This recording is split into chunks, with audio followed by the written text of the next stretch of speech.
Also, I daily update TV. About galamsey no one sense ma. O man penny a bono more than say obi to galamsas because I idea say ya sas ni yensu.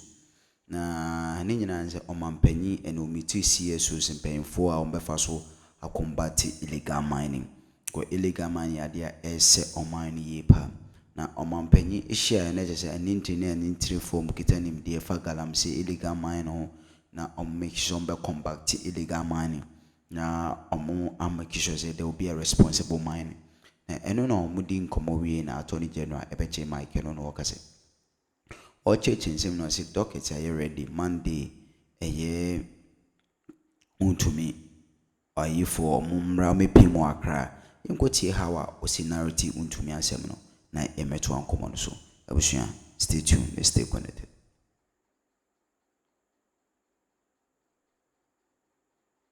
What is being done to these illegal miners and their principals.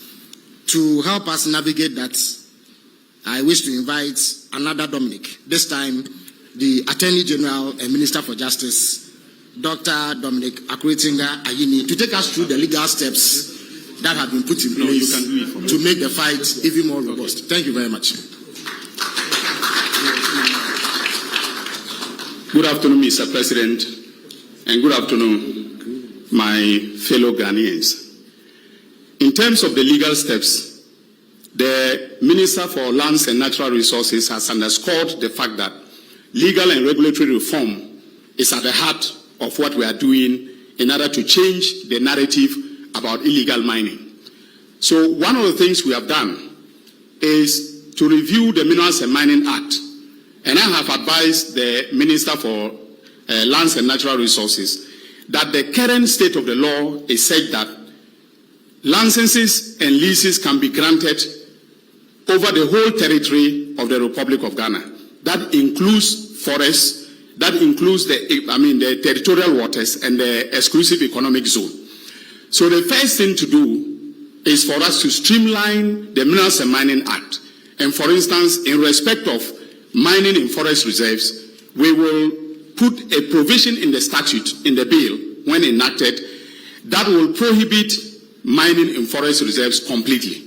And I have told the minister that one of the things we can do is to identify all the forest reserves and put them in a schedule attached to the bill and make it categorically clear that no license for mining activity or lease for the conduct of mining can be granted in respect of all the forest reserve attached to the statute. Now that means that at any point in time that the law, the position has to change, they have to go back to Parliament and then review the law, which makes it, politically more difficult. Also, we have prepared an instrument that is LI 2505 in my office, and that will be laid in Parliament on the 14th. The Minister and I have agreed that on the 14th of October, when Parliament resumes, we'll lay that instrument to revoke the famous LI 2462, which is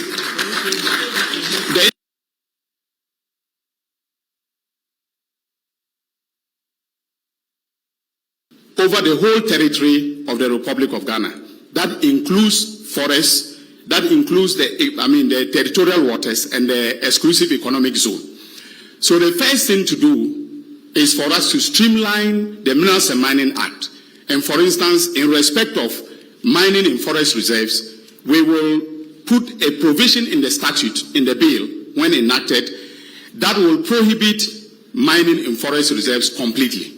And I have told the minister that one of the things we can do is to identify all the forest reserves and put them in a schedule attached to the bill and make it categorically clear that no license for mining activity or lease for the conduct of mining can be granted in respect of all the forest reserve attached to the statute.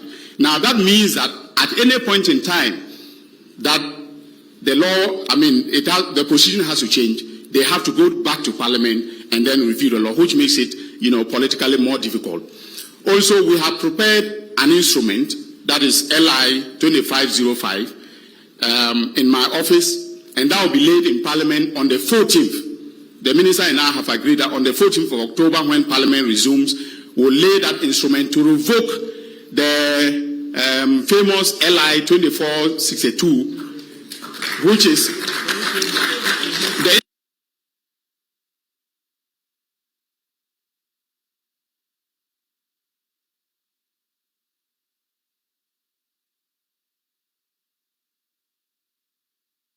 days. It matures, and from that time onwards, we will not have LI 2462. Now, in terms of prosecutions, the statistics that were given included 1,400 arrests. 1,400 arrests. Now, the biggest problem we've had with the arrests is the 48 hours rule. Constitutional principle that we must bring them before the courts within 48 hours. Most of the judges have been granting them bail. So I remember the point that was made by Colonel Boa. When 9 people in Kumasi, he called, and I told him that immediately place them before the court and then ask for them to be detained so that we do our investigation. When they appeared before the court, Your Excellency, they were granted bail. Okay? Then they went back. He was very good in monitoring them. They went back into the forest. So I told him that even despite the fact that they've been granted bail, because they have gone back into the forest, they've committed a new offense. I asked him to arrest them, but to bring them to Accra, instead of placing them before a court in Kumasi. And I'm dealing with them now. They are in detention. We will not release them. We will make sure that even if the High Court says we should grant them bail, we'll go to Court of Appeal and go to the Supreme Court to ensure that we hold them until the dockets are prepared and then we send them to court. Currently, we have initiated prosecutions in 65 dockets. And Mr. President, there's a difference.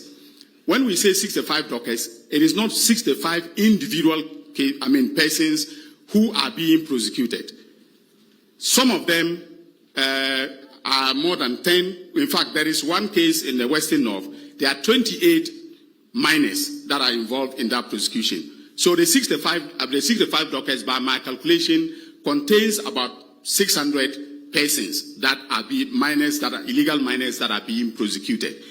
And I'm happy to announce that in 2002, the police conducted very diligent investigations in respect of Akonta mining.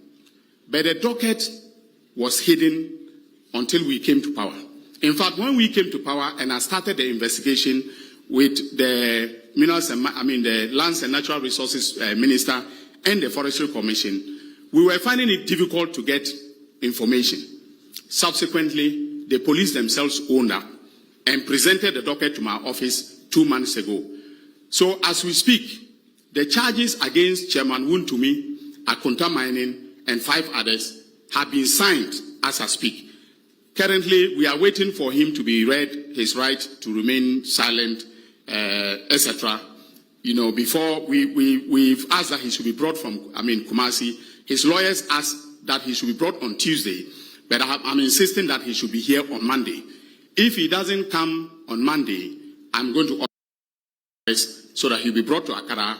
His rights will be read to him, and then we can start the prosecution. We have also put in place certain measures to ensure that the prosecution goes faster than normal. We have approached the Chief Justice, who has agreed to assign specialized courts for the prosecution of illegal mining cases.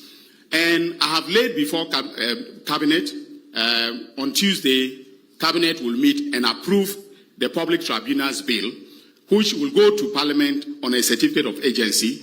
And if by December the tribunals are in place, most of the circuit tribunals will be given exclusive jurisdiction to deal with mining cases. And we will appoint the chairman and panel members of the tribunals, give them timelines beyond which they should not carry a case. So, for instance, we will insist that every mining case should end within 6 months. If there are reasons for you to appeal, that is fine. But the tribunal must deliver its verdict within 6 months. Currently, we don't have those statutory timelines in CI 47, that is the High Court Civil Procedure Rules. So I want Parliament to help me to put those timelines in the tribunal's bill so that the tribunals will do the cases very fast. So, Mr. President, this is where we are in terms of the legal steps. And as I said, law enforcement, regulatory reform is at the heart of what we are doing. And we will not spare any person, in terms of the accountability for their destruction of the environment. Thank you very much. Very much. Lost their life. Can we have a minute of silence, please?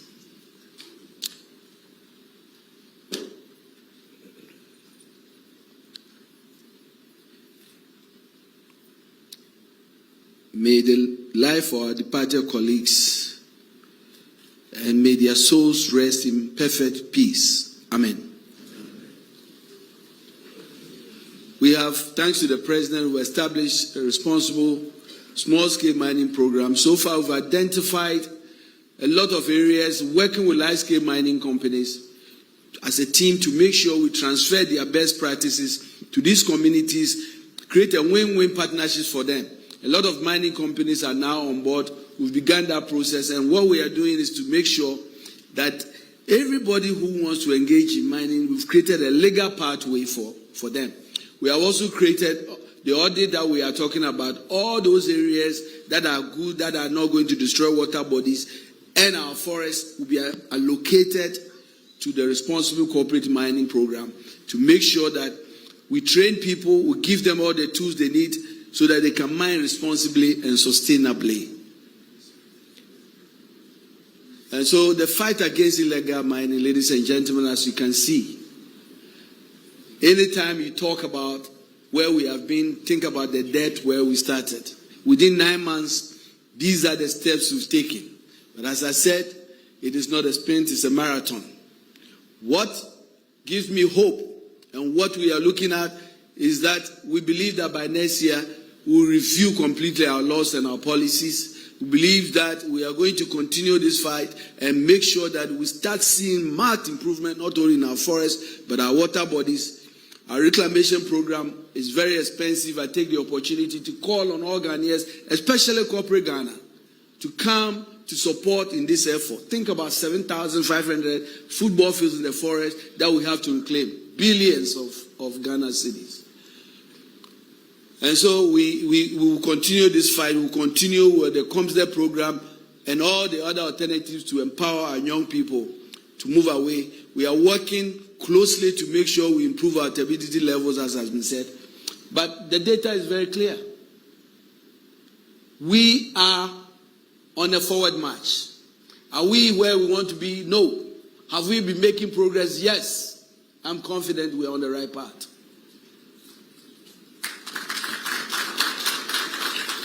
And I believe, as the President has said, Ghanaians will be at the forefront of this mining industry, and we'll do it responsibly, making sure that our water bodies are 10 blue. And what gives me confidence is the political will and the leadership that His Excellency John Mahama is providing. I thank you very much. Thank you very much, Honorable Minister for Lands and Natural Resources. So, government has presented its offerings in the fight against illegal mining. President Mahama would now like to hear from members of civil society organizations present, as well as the clergy. So the floor will be opened. If you have any comments, questions to give, please put up your hand. Carrier, Mankraso, Western Takwa, Daboase. So these three regions really are the main areas that has been impacted. I've already talked about the classification. If you had done it in color form, you have seen that the top one is no go. The second one, which is like gold, is an area that is close to the first one. 18 is medium, you can manage, so they go in, they clear them out, they come back. And then the fifth one is the green zone, where basically we can control. This is what we came to meet. This is the deepest we were sunk. And so I've talked about the red zone, and these were the 9 no-go areas. Chemra, Afao Hills, Tano Anua, Offense Shelter Belt, Anua East.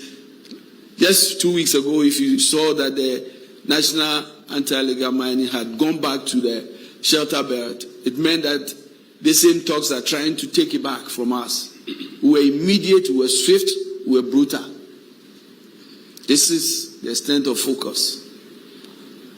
Ladies and gentlemen, this is the Akroma Forest Reserve in the Ashanti region. What you are looking at is not a city. It's the area view of our forest region, how damaged it is. Let's move from the forest to the water bodies. It even gets worse. We have 3 water systems in Ghana: the Volta, Southwestern, and the coastal basins. The Southwestern is the most impacted, especially rivers like Ankobra, Prata, and Onabia. And it gets worse. Constant importation of champagne machines, digging deep and polluting the water with dangerous chemicals has been the story.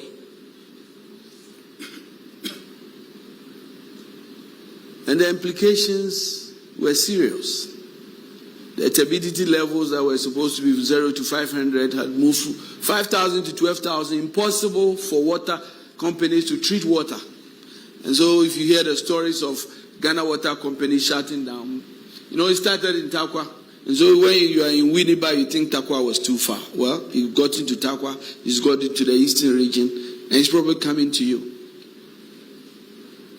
The impact didn't stop there. The incidence of renal diseases, bird defects, impact on agriculture and food production and our cocoa production. It's all well known. And I think these are the impact, and it's very, very clear. And yet, ladies and gentlemen, law enforcement was weak.